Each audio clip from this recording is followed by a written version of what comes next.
नमस्कार विद्यार्थियों, common science के इस वीडियो लेक्चर में हम आज डिस्कस करेंगे कंपोनेंट्स ऑफ फूड, भोजन के घटक। भोजन कई घटकों से मिलकर बना होते हैं। इन्हें हमने मुख्यतः 7 भागों में विभक्त किया है। कार्बोहाइड्रेट, वसा, फैट, प्रोटीन, विटामिन, खनिज लवण यानी मिनरल्स, जल और खाद्य रेशे यानी रफेस। तो पहला हम पढ़ेंगे कार्बोहाइड्रेट। कार्बोहाइड्रेट को हम मेनली एनर्जी गिविंग फूड के नाम से जानते हैं क्योंकि हमें सबसे ज़्यादा एनर्जी कार्बोहाइड्रेट के थ्रू ही प्राप्त होती है। ठीक है, कार्बोहाइड्रेट को भी हमने 3 भागों में बांटा है: शुगर, स्टार्च और सेल्यूलोज। शुगर, शर्करा। शुगर मीठे स्वाद में मीठी होती है और ये ज़्यादातर ग्लूकोज, गन्ना, दूध, फल जैसे कि केला, सेब, अंगूर इनमें पाई जाती है। स्टार्च के स्रोत की बात अगर हम करें तो गेहूँ, मक्का, आलू, चावल ये सभी स्टार्च के सोर्सेज हैं। स्टार्च एक जटिल कार्बोहाइड्रेट है। जटिल यानी कॉम्प्लेक्स। यह एक स्वादहीन, रंगहीन सफ़ेद पाउडर है। स्टार्च एक स्वादहीन, इसका कोई टेस्ट नहीं होता है, रंगहीन, कोई रंग नहीं होता है और एक वाइट पाउडर के जैसा होता है और ये पाया जाता है गेहूं में, मक्का, आलू, चावल इनमें। और उसके बाद है सेल्यूलोज। सेल्यूलोज एक कॉम्प्लेक्स कार्बोहाइड्रेट है जिसको मनुष्य पचा नहीं सकता। मनुष्य शुगर को और स्टार्च को पचा सकता है लेकिन वो सेल्यूलोज को नहीं पचा सकता है। ठीक है, सेल्यूलोज पाया कहाँ जाता है? यह पादप कोशिका की दीवार में मौजूद होता है। पादप कोशिका, जो पादपों की जो कोशिकाएं होती है उसकी दीवार में मौजूद होता है और ये एक जटिल कार्बोहाइड्रेट है जिसको मनुष्य नहीं पचा सकता है। तो ये हमारा कार्बोहाइड्रेट का टॉपिक कंप्लीट हुआ। इसके बाद नेक्स्ट कंपोनेंट है वसा यानी फैट। ठीक है, वसा आपने सुना होगा कि आपके मम्मी पापा कहते हैं कि यदि आप बाहर की चीज़ें ज़्यादा खाएंगे तो आप ज़्यादा मोटे हो जाएंगे, आपके शरीर में जो चर्बी होती है वो बढ़ जाएगी। ये चर्बी क्या होती है? ये वसा ही होती है। Fats are made up of carbon, hydrogen and oxygen. जिस प्रकार कार्बोहाइड्रेट बना होता है कार्बन, हाइड्रोजन और ऑक्सीजन से, उसी प्रकार वसा भी कार्बन, हाइड्रोजन और ऑक्सीजन से बनी होती है। ठीक है, मक्खन, घी, दूध, अंडा, जर्दी, नट्स और कुकिंग ऑयल, जो ऑयली जो चीज़ें होती है, जो तेलीय चीज़ें होती है, उनमें वसा पाई जाती है। भोजन में वसा के प्रमुख स्रोत हैं। एक वयस्क को हर रोज़ लगभग 35 ग्राम वसा की आवश्यकता होती है। यानी एक स्वस्थ मनुष्य को कम से कम 35 ग्राम वसा चाहिए होती है पर डे। हमारा शरीर अतिरिक्त ऊर्जा को वसा के रूप में संग्रहित करता है। हम लोग कार्बोहाइड्रेट भी खाते हैं और वसा भी खाते हैं। वसा से भी हमें एनर्जी मिलती है, कार्बोहाइड्रेट से भी हमें एनर्जी मिलती है। लेकिन जो एनर्जी अगर हमारे शरीर से ज़्यादा एनर्जी वाली चीज़ों का अगर हमने भोजन के रूप में उपयोग कर लिया तो जो बची हुई एनर्जी है वो हमारे शरीर में फैट के रूप में जमा हो जाती है। ठीक है, इस संग्रहित वसा का उपयोग शरीर द्वारा ऊर्जा उत्पादन के लिए किया जाता है और ये ऊर्जा बाद में एनर्जी जनरेट करने के भी काम आती है। और जब भी आवश्यकता होती है, देखिए होता क्या है, हमारे शरीर में फैट इकट्ठा होता जाता है और जैसे जैसे हमें एनर्जी की आवश्यकता पड़ती जाती है तो ये फैट यूज़ में आता जाता है। लेकिन यदि कोई व्यक्ति, मान लीजिएगा कोई व्यक्ति ऐसा है जो सिर्फ खाने का कार्य कर रहा है, मेहनत नहीं कर रहा है, अपने शरीर से वर्जिश नहीं कर रहा है, तो ऐसे व्यक्तियों का आपने देखा होगा कि उनका मोटापा बढ़ जाता है और शरीर में कई रोग लग जाते हैं। उसका रीज़न है क्योंकि आपने जो खाया उसे आप पचा नहीं पाए, पचाने के लिए आपने मेहनत नहीं की, वो आपका यूज़ में नहीं आया। ठीक है, तो इसलिए वो जब वो संग्रहित हो गया, एक जगह इकट्ठा हो गया, तो वो आपका मोटापे के रूप में परिलक्षित होता है। वसा को हमारे शरीर में ऊर्जा बैंक माना जाता है। यदि हम कार्बोहाइड्रेट हम खाते हैं, यदि हम खाना ना खाएं तब हमें एनर्जी कहाँ से प्राप्त होगी? तो ऐसे सिचुएशन में हमारी स्किन की जो वसा है वो हमारे एनर्जी बैंक के रूप में यूज़ में हमारा शरीर काम में ले लेता है। शरीर में विटामिन ए, डी, ई और के के अवशोषण के लिए वसा आवश्यक है। अब आप आगे जब विटामिन को पढ़ेंगे तब आपके सामने 2 तरह के विटामिन आप फेस करेंगे। पहले वो विटामिन जो पानी में घुल सकते हैं और दूसरे वो विटामिन जो तेल में घुलने वाले होते हैं। आपने देखा है ना कि पानी में आप यदि कोई पानी जैसी चीज़ को घोलोगे तो वो घुल जाएगी, लेकिन यदि पानी को तेल में घोलोगे तो वो नहीं घुलेगा, लेकिन तेल को जब तेल में घोलोगे तो वो घुल जाएगा।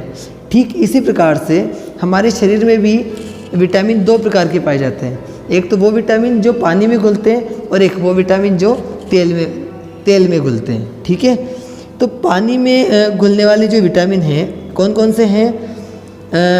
विटामिन बी हैं, सी है, और उसके अलावा विटामिन बी और सी ये दो हैं जो पानी में घुलने वाले विटामिन हैं। और तेल में घुलने वाले विटामिन है ए, डी, ई और के। विटामिन ए, डी और ई और के ये कब एब्जॉर्व होते हैं आपके शरीर में जाकर, कब घुलेंगे? जब आपके शरीर में फैट होगा। ठीक है, तो इन विटामिन को यूज़ में लेने के लिए फैट आवश्यक होता है। हमारे शरीर में वसा शरीर की सतह से गर्मी के नुकसान को भी रोकता है। आपको पता है कि आपका बाहर सर्दी गर्मी की जो मार है वो सबसे पहले आपकी स्किन झेलती है। ऐसा क्यों होता है कि आपकी स्किन उसे झेल लेती है, लेकिन आपके जो इंटरनल ऑर्गन्स हैं उन तक कोई भी आँच नहीं आने देती है, क्योंकि ये स्किन वसा से मिलकर बनी है। ठीक है, इसमें फैट है। इसके बाद हमारा जो नेक्स्ट टॉपिक है वो है प्रोटीन। प्रोटीन शरीर के विकास और ऊतकों की मरम्मत में मदद करता है।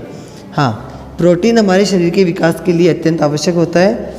और प्रोटीन की कमी से होने वाले रोगों की यदि हम बात करें तो वाशिरकोर, मेरस्मस, ये वो रोग थे जो प्रोटीन की कमी से होते हैं। शरीर का बेढंगा हो जाना, ये मतलब जो शरीर की आकृति बनावट से रिलेटेड जो रोग हैं वो प्रोटीन की कमी से होते हैं। प्रोटीन शरीर के विकास और ऊतकों की मरम्मत में मदद करता है, इसलिए इसे बॉडी बिल्डिंग फूड भी कहा जाता है। आपने देखा हो तो वे लोग जो जिम जाते हैं, जो ज़्यादा मेहनत करते हैं, उन लोगों को आवश्यकता होती है प्रोटीन की, और इसलिए वो अधिकांश लोग प्रोटीन पाउडर का यूज़ भी करते हैं, क्योंकि प्रोटीन को बॉडी बिल्डिंग फूड भी कहा जाता है। यानी हमारा शरीर बनाने का कार्य प्रोटीन का ही होता है। हमें दूध, अंडे, मांस, मछली और सभी प्रकार की दाल से प्रोटीन मिलता है। प्रोटीन अणु बड़ी संख्या में छोटे छोटे अणुओं से बना होता है, जिन्हें एमिनो एसिड कहा जाता है। हाँ, प्रोटीन क्या होता है? प्रोटीन छोटे छोटे अणुओं से मिलकर बनता है, जिन्हें हम एमिनो एसिड कहते हैं। यानी प्रोटीन एमिनो एसिड से मिलकर बना होता है। वयस्कों के लिए वयस्क जो लोग हैं उनके लिए प्रोटीन की आवश्यकता दैनिक आवश्यकता शरीर के वजन के प्रति किलोग्राम 1 ग्राम है। अच्छा, ठीक है, इसका मतलब क्या हुआ कि जैसे मान लीजिए कोई 40 किलो का व्यक्ति है। ठीक है, 40 किलो का व्यक्ति है तो उसको प्रोटीन की आवश्यकता होगी 40 ग्राम, क्योंकि इसने कहा है वयस्कों के लिए प्रोटीन की दैनिक आवश्यकता शरीर के वजन के प्रति किलोग्राम 1 ग्राम है। यानी 1 किलोग्राम यदि किसी का शरीर है तो उसके लिए 1 ग्राम प्रोटीन की आवश्यकता होगी। ठीक उसी प्रकार 40 किलोग्राम जिसका वजन है उसको कितने प्रोटीन की आवश्यकता होगी? 40 ग्राम। जब शरीर नए ऊतक का निर्माण कर रहा होता है तो अधिक प्रोटीन की आवश्यकता होती है। देखिए डेवलपमेंट कैसे होता है। शरीर में आप कोशिकाएं जब बढ़ती हैं उन्हें डेवलप होने के लिए प्रोटीन की आवश्यकता होती है, और प्रोटीन यदि आपको प्रॉपर मात्रा में मिलता है तो आपकी हाइट और आपका जो शरीर है वो प्रभावी रूप से बढ़ता है। इसलिए बढ़ते बच्चों और गर्भवती महिलाओं को अधिक प्रोटीन की आवश्यकता होती है। इसके बाद हमारा जो नेक्स्ट टॉपिक है वो है विटामिन। विटामिन्स क्या होते हैं? विटामिन्स 2 तरह के होते हैं, एक तो जल में घुलने वाले और एक तेल में घुलने वाले। इतना आपको याद करना है। विटामिन जटिल कार्बनिक यौगिक के ऑर्गेनिक कंपाउंड से विटामिन, ऑर्गेनिक का मतलब हो गया कि विटामिन में भी कार्बन पाया जाता है। कार्बोहाइड्रेट और वसा, इनमें कार्बन पाया जाता है। ठीक उसी प्रकार विटामिन में भी कार्बन पाया जाता है, जो हमारे शरीर की वृद्धि और रखरखाव के लिए आवश्यक होता है। यह ऊर्जा प्रदान नहीं करता है, हमें विटामिन से एनर्जी नहीं मिलती है, लेकिन आगे हम बात करते हैं। हमारे शरीर को विटामिन ए, सी, डी, ई, के और बी कॉम्प्लेक्स की आवश्यकता होती है। देखिए विटामिन के प्रकार, विटामिन कौन कौन से प्रकार के हुए? विटामिन ए, सी, डी, ई, के और बी कॉम्प्लेक्स। देखिए बी कॉम्प्लेक्स का मतलब क्या है? विटामिन बी के भी कई पार्ट है, B1, B2, B3, B4, B6, B9, B12 इस प्रकार से। तो इन सभी विटामिनों को हम सम्मिलित रूप से विटामिन बी कॉम्प्लेक्स कहते हैं, ठीक है। और वैसे विटामिन कौन कौन से हो गए? Vitamin A, B, C, D, E और के, ये विटामिन थे। हमारे शरीर को विटामिन ए, सी, डी, ई, के और बी कॉम्प्लेक्स की आवश्यकता होती है। हमारा शरीर केवल 2 विटामिन बना सकता है, विटामिन डी और विटामिन के। ये 2 तरह के विटामिन हमारा शरीर खुद जनरेट कर सकता है, खुद बना सकता है, लेकिन अन्य विटामिन हमें भोजन के थ्रू ही प्राप्त होते हैं। यदि आप कम विटामिन वाला भोजन करते हैं तो आपके शरीर में कई प्रकार के रोग हो जाएंगे, जिनके निवारण के लिए आप फिर डॉक्टर के पास जाते हो और वो डॉक्टर आपको उस विटामिन की कमी की पूर्ति के लिए टेबलेट्स देता है, दवाइयाँ देता है, ठीक है। अब मैंने आपको बताया था कि विटामिन जल में सोल्यूबल भी होते हैं और तेल में सोल्यूबल भी होते हैं, ठीक है। तो जल में सोल्यूबल विटामिन कौन कौन से हैं? विटामिन बी कॉम्प्लेक्स, ये पानी में घुलनशील होता है। और बाकी vitamin A, C, D, E और के, ये किस में घुलनशील होते हैं? ये वसा में घुलनशील होते हैं, तेल में घुलनशील होते हैं। विटामिन बी कॉम्प्लेक्स पानी में घुलनशील विटामिनों का मिश्रण है। और विटामिन बी कॉम्प्लेक्स में कौन कौन से आते हैं? Vitamin B1, B2, B3, B4, B6, B9 और B12, ये विटामिन आते हैं, ठीक है। इसके बाद हमारा नेक्स्ट टॉपिक है मिनरल्स, खनिज। खनिज क्या होते हैं? हमारे शरीर को बहुत कम मात्रा में खनिजों की आवश्यकता होती है। अच्छा, एक बात मैं आपको बताना भूल गया कि आपको विटामिन की आवश्यकता कुछ मिलीग्राम, मतलब बहुत कम मात्रा में आपको विटामिनों की आवश्यकता होती है, लेकिन आवश्यकता होती है। विटामिन आपको थोड़ी मात्रा में मिलेंगे तो चलेगा, लेकिन आपको वो कम मात्रा में भी मिलना चाहिए। यदि नहीं मिलते हैं तो कई असाध्य रोग आपके शरीर में उत्पन्न हो जाएंगे। हमारे शरीर को बहुत कम मात्रा में खनिजों की आवश्यकता होती है, जैसे iron, iodine, calcium, phosphorus, sodium, potassium, इन खनिजों की हमें आवश्यकता होती है। और ये खनिज हमें कहाँ से प्राप्त होते हैं? पौधों से और जानवरों से प्राप्त होते हैं। ये एक इम्पोर्टेंट टॉपिक था। इसके बाद मोस्ट इम्पोर्टेंट टॉपिक है जल। ये जल क्या है? कहते हैं जल ही जीवन है, जल के बिना कुछ नहीं है। पानी हमारे शरीर में रक्त परिसंचरण को सुचारू रूप से बनाए रखने का कार्य करता है। आपको पता है हमारे शरीर में ब्लड होता है और ब्लड एक लिक्विड फॉर्म में हमारे शरीर में पाया जाता है। इसको लिक्विड बनाए रखने का कार्य करता है पानी, ठीक है। यदि पानी ना हो तो हमारा ब्लड का थक्का बन जाएगा और हमारी मृत्यु हो जाएगी। तो पानी हमारे शरीर में रक्त परिसंचरण को सुचारू रूप से बनाए रखने का कार्य करता है। यह अपशिष्ट पदार्थों को शरीर से बाहर निकालता है। आपको पता है कि टॉयलेट के थ्रू आपके शरीर के जो अपशिष्ट पदार्थ हैं वो बाहर निकल जाते हैं। उसका कारण होता है पानी, क्योंकि पानी में घुलकर ही वो बाहर निकलते हैं। तथा शरीर के तापमान को नियंत्रित करता है। आपके शरीर का टेम्परेचर भी जल ही नियंत्रित करता है, ठीक है। एक वयस्क पुरुष के शरीर में पानी उसके शरीर के कुल भार का लगभग 65%, 65% होता है। यानी यदि कोई 100 किलो का व्यक्ति है तो उसमें 65 किलोग्राम तो वजन उसका सिर्फ पानी का ही होगा। समझ में आ रहा है?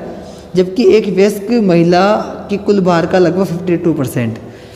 ये रेशियो आपको याद करना होगा, ये परसेंटेज, कि एक पुरुष के जो वजन का 65% पार्ट है उतना पानी होता है आपके शरीर में, और 52% पार्ट पानी होता है महिलाओं के शरीर में।